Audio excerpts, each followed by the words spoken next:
बिस्मिल्लाहिर्रहमानिर्रहीम अस्सलाम वालेकुम। तो कैसे हो आप सब? उम्मीद करती हूँ कि आप सब खैरियत से होगे और अपने घरों में एकदम सेफ होगे। तो क्या चल रहा है आप लोगों की लाइफ में? आई होप आप लोग अपने घरों में एकदम अच्छे से होगे। और अब ये सूरत का तीसरा दिन है। मैं वहाँ पर 3 दिन रुकी थी, मीन्स तीसरे दिन तो मैं निकल ही गई थी। तो चौटा बाज़ार जाकर आने के बाद फिर मैं मेरे हस्बैंड के लिए रांदेर बाज़ार गई थी। वहाँ से मैंने खाउसे वग़ैरह उनके लिए लिए थे, क्योंकि उन्होंने ख़ास रिक्वेस्ट की थी कि मेरे लिए पार्सल लेके आना। वो कभी नहीं बोलते, बट फर्स्ट टाइम उन्होंने बोला था।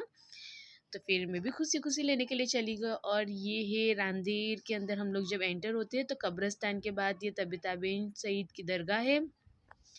ये जो दरगाह है तो माना जाता है कि बहुत ज़्यादा जलाली है। यहाँ पर आप लोग जो दुआ करते हो या अगर कुछ बुरी बला वग़ैरह कुछ है और आप यहाँ से गुज़रते हो तो वहीं पे आप पकड़ में आ जाते हो, इस तरह का सबका यहाँ पर मानना है।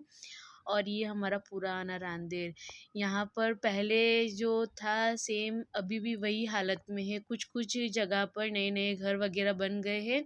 अगर आप लोग को यहाँ पर पुराने घर वग़ैरह देखने हो तो अभी भी वही हालत में है। और बहुत ज़्यादा अच्छी हालत में, यानी कि पुराने घर वग़ैरह। और यहाँ पर हम लोग थोड़े से आगे आएँगे तो यहाँ पर मेरे पापा जो है उनका ददियाल आएगा। यहाँ पर ये जो आप लोग कार खड़ी है वहाँ पर गली के अंदर। तो मेरे दादा जो थे वो मेरे दादा यहीं पर रहते थे।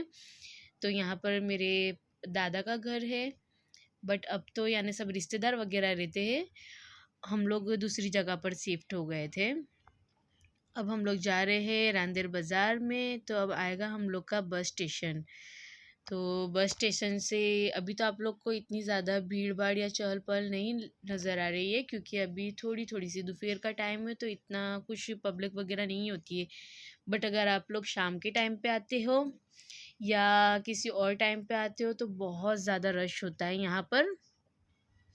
खाने-पीने की इतनी सारी शॉप वग़ैरह लगी हुई होती है और मॉर्निंग के टाइम पे भी बहुत ज़्यादा यहाँ पर शॉप लगी होती है। और रमज़ान में तो बस यहाँ पर आप ये देख रहे हो बस स्टेशन के पास, यहाँ से लेके अभी मैं आप लोग को जहाँ से मैं खाव से परचेज़ करूँगी, जो 3 बत्ती बोलते हैं, वहाँ तक पूरा इतना सारा शॉप वग़ैरह लगी होती है, इतनी पब्लिक होती है। पूरा ये खाने-पीने का ही इलाका है। यहाँ पर हर घर में हर लोग यानी खाने-पीने की चीज़ें बेचते हैं। तो अब हम लोग यहाँ पर आ गए हैं, ये बहुत ज़्यादा फ़ेमस है ये शॉप। तो यहाँ से मैंने 3 प्लेट पार्सल खाउसे की ले ली थी। और यहाँ से खाउसे लेकर फिर हम लोग चले गए थे। मेरी बेटी को खमीरी पूरी खानी थी और चिकन समोसे। तो इतनी चीज़ें हम लोग ने ली और लेकर फिर हम लोग आगे निकले। तो वहीं पर मेरे पापा ने बताया कि यहाँ पे ये लोग हाथ से आइसक्रीम बनाते हैं, ये जो गोले वाली आइसक्रीम होती है वो बनाते हैं। और यहाँ पर आप लोग कुल्फ़ी वग़ैरह भी खाओगे तो बहुत ज़्यादा मज़े की होती है। तो आप लोग ये देख रहे हो, इसी तरह के सबके पास होते हैं और सभी हाथ से बनाते हैं, सब अलग-अलग फ्लेवर्ड में। आप लोग ये सामने भी देख सकते हो। फिर वहाँ से हम लोग आगे निकले तो ये हमारे रांदेर की बहुत ही पुरानी वक़्फ़ है। तो आप लोग देख सकते हो माशाल्लाह अभी भी ऐसे ही मेंटेन है। आप यहाँ पे पढ़ भी सकते हो। फिर ये आगे हमारी मस्जिद है रांदेर की। ये सारी पुरानी है, बहुत ज़्यादा पुरानी, बस एज़ इट इज़ मेंटेन ही, यानी यहाँ पे पुराने-पुराने घर, यहाँ का खाना बहुत ही ज़्यादा मज़े का होता है। घर पर आकर खाना वग़ैरह खाकर फिर भी थोड़ी देर के लिए मैंने सामान वग़ैरह मेरा जो था सब लिया हुआ था उसको पैक किया। तो इतना सारा सामान हो गया था मेरा। तो फिर मेरी मम्मी ने एकदम जंबो साइज़ में जो थैला था उसमें सारा सामान रख दिया। फिर हम लोग ने कूली कर लिया था। कूली हम लोग ट्रेन की राह देख ही रहे थे कि तभी एक लड़की चलकर हमारे पीछे की साइड आकर बैठ गई, जहाँ पर स्टेशन पर सब बैठते हैं वहाँ पर। तो फिर उसके ही पीछे-पीछे एक लड़का, पता नहीं उसने शायद नशा किया हुआ था, तो उसके पास आकर बैठ गया। फिर क्या मालूम क्या बकवास कर रहा था, तो बराबर वो मेरे पीछे ही आकर बैठा हुआ था और वो लड़की को कुछ अब्यूज़ वर्ड यूज़ कर बोल रहा था। तो मैंने 2-5 मिनट तक सुना। फिर हम लोग सब लेडीज़ वगैरह ही बैठे हुए थे। तो सबसे पहले तो वो लड़की को मैंने अपने पास बुलाकर बिठा लिया कि तुम यहाँ पर आ जाओ इशारे से। तो वो आकर बैठ गई, तो वो और ज़्यादा ही बकवास करने लगा। इतने में सामने से 2 पुलिस आ रही थी। तो फिर मैंने उनको हाथ के इशारे से बुलाया और पीछे की साइड इशारा किया कि जिसे ये परेशान कर रहा है। तो फिर पुलिस ने आकर उसको पूछा कि क्या है भाई, आप यहाँ पर क्यों बैठे हुए हो। फिर उसको लेकर वो चली गई। तो वो लड़की मेरा फेस देख रही थी, तो मैं उसको बता रही थी कि यार डरना नहीं चाहिए। आप तो वो एक्चुअल में रोज़ अप डाउन करती थी वो लड़की, बट उसके साथ फर्स्ट टाइम ऐसा हुआ था, थोड़ी घबरा गई थी। तो बस डरना नहीं चाहिए, हर चीज़ को फेस करना चाहिए। अगर आप लोग डरते हो तो फिर हो ही चुका है, यानी कि आप लोग यहाँ पर जी नहीं सकते दुनिया के अंदर। तो हर चीज़ को फेस करना चाहिए और स्ट्रॉन्ग रहना चाहिए। अब ये सेकंड डे है, तो फिर मेरी जो चाची सास है, जो बड़ी मम्मी, तो उनके यहाँ से हम लोग की साइड पर हम गोशपाक दादा की दरगाह है, तो वहीं पर ये मलीदा निशान गलेफ वगैरह सब कुछ चढ़ते हैं। तो हर साल हम लोग चेंज करते हैं और वहीं पर रात का खाना भी होता है 10वें चाँद पे। तो यहाँ पर निशान वगैरह चढ़ाने के बाद फिर हमारे घर पे आकर हम लोग चिरागी वगैरह करते हैं और रात का खाना भी वहीं पर खाते हैं। The next day.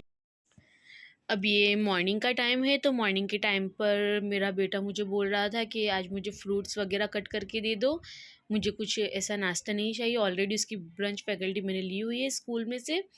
तो फिर मैंने उसको थोड़े से काजू ड्राई फ्रूट में दे दिए थे और हाफ़ मैंने एप्पल कट कर कर दे दिया था और ये बॉर्नवीटा वगैरह पीकर चला गया था। और मेरी बेटी को मैंने ये मक्का का पोहा तल कर दे दिया था, क्योंकि उसको कुछ ज़्यादा खाना नहीं था इसलिए।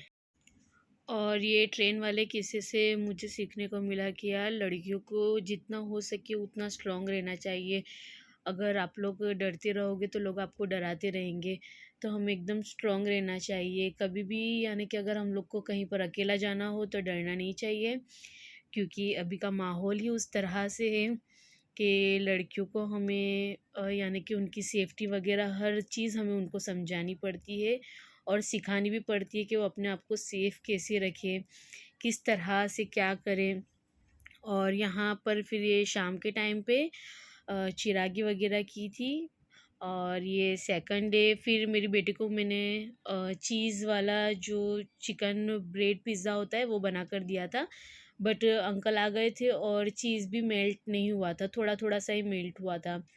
तो फिर उसने बोला कि इट्स ओके, मुझे ऐसे ही आप दे दो, बहुत ज़्यादा लेट हो रहा है। तो मैंने उसको दे दिया था और ये कुछ फ्रूट्स वगैरह लेकर आए थे मेरे हस्बैंड मेरे बेटे के लिए, क्योंकि वो बोलता है कि मुझे हेल्दी देना, मुझे अब आप जो शॉर्ट ब्रेक होता है उसके अंदर मुझे बस फ्रूट दे दो आप, और कुछ भी मत दो, क्योंकि स्कूल से वो खाना खा ही लेता है। अब ये दोपहर का टाइम है, तो यहाँ पर मेरा जो किचन का बर्नर वगैरह था बहुत ज़्यादा गंदा हुआ था और मुझे बिल्कुल भी पसंद नहीं है इस तरह से थोड़ा बहुत भी गंदा हो और उस पे आप लोग खाना वगैरह बनाओ। तो मुझे तो पर्सनली बिल्कुल भी अच्छा नहीं लगता। अगर मैं ज़रा सा भी देखती हूँ कि गंदा है तो मैं तुरंत क्लीन करने के लिए लग जाती हूँ, क्योंकि मुझे खाना बनाना ही अच्छा नहीं लगता। तो यहाँ पर मैंने सीफ का लिक्विड डाल दिया था, लिक्विड डालकर इसको अच्छे से मैंने तार के जो कूचा होता है उससे अच्छे से मैंने क्लीन कर लिया पहले तो इसको। और जो छोटे-छोटे कोने में पार्टिकल्स वगैरह रह जाते हैं उसको मैंने ब्रश की मदद से अच्छे से क्लीन कर लिया था। और ये क्लीन वगैरह करने के बाद मैंने पूरा किचन ड्राई कर लिया। ड्राई कर कर फिर मैंने सब्ज़ी फटाफट से बना ली थी, क्योंकि 11:30 पौने 12 तक हो चुका था, फिर खाने का भी टाइम हो जाता है। इसलिए किचन वगैरह अच्छे से एकदम क्लीन किया, क्लीन कर कर सब्ज़ी बनाई। और आप लोग को मेरे व्लॉग्स कैसे लग रहे हैं वो भी मुझे आप लोग प्लीज़ कमेंट में बताइए, क्योंकि मुझे आपके कमेंट से ही पता चलेगा कि आप लोग को मेरे व्लॉग्स पसंद आ रहे हैं या नहीं। और एक लाइक तो बनता है यार, इतनी मेहनत से हम लोग वीडियो वगैरह बनाते हैं तो, क्योंकि इसमें भी थोड़ी मेहनत लगती है, घर के काम के साथ साथ व्लॉग बनाना, एडिटिंग करना, इसमें भी थोड़ी मेहनत तो लगती है। और अगर आप लोग मेरी रेसिपी के व्लॉग चाहिए तो उसके लिए मैंने आप लोग को पहले ही बताया कि थोड़ा मेरे घर में काम चल रहा है, थोड़े टाइम की प्रॉब्लम की वजह से रेसिपी के व्लॉग्स नहीं आ पा रहे हैं। तो वो भी इंशाल्लाह अब कंटिन्यू हो जाएंगे थोड़े ही दिनों में, क्योंकि बस अब मेरा फाइनल एंडिंग पे ही सारा कुछ काम है। तो फिर अब यहाँ पर ये मैंने सब्ज़ी भी बना ली है। मैंने आलू और कोबिज की और तुअर की सब्ज़ी बनाई हुई थी रोटी के साथ, और हम लोग इसको दही के साथ खाते हैं, बहुत यम्मी और टेस्टी लगती है। तो कौन-कौन ये सब्ज़ी बनाता है और किस तरह से बनाता है वो भी आप लोग मुझे ज़रूर कमेंट के अंदर बताना। और मेरी चैनल को लाइक करें, शेयर करें, सब्सक्राइब करें, अपने फैमिली फ्रेंड्स के अंदर उसको शेयर करें, और बस मुझे अपनी दुआओं में याद रखिए। तो मिलते हैं नेक्स्ट व्लॉग में। टिल देन टेक केयर, अल्लाह हाफिज़। और मुझे अपनी दुआओं में ख़ास याद रखिए, आपकी दुआओं की मुझे ख़ास ज़रूरत है, और मेरे साथ बने रहिए। इंशाल्लाह जो आने वाले व्लॉग से बहुत ही ज़्यादा मज़े के होंगे, बहुत ही ज़्यादा अच्छे होंगे।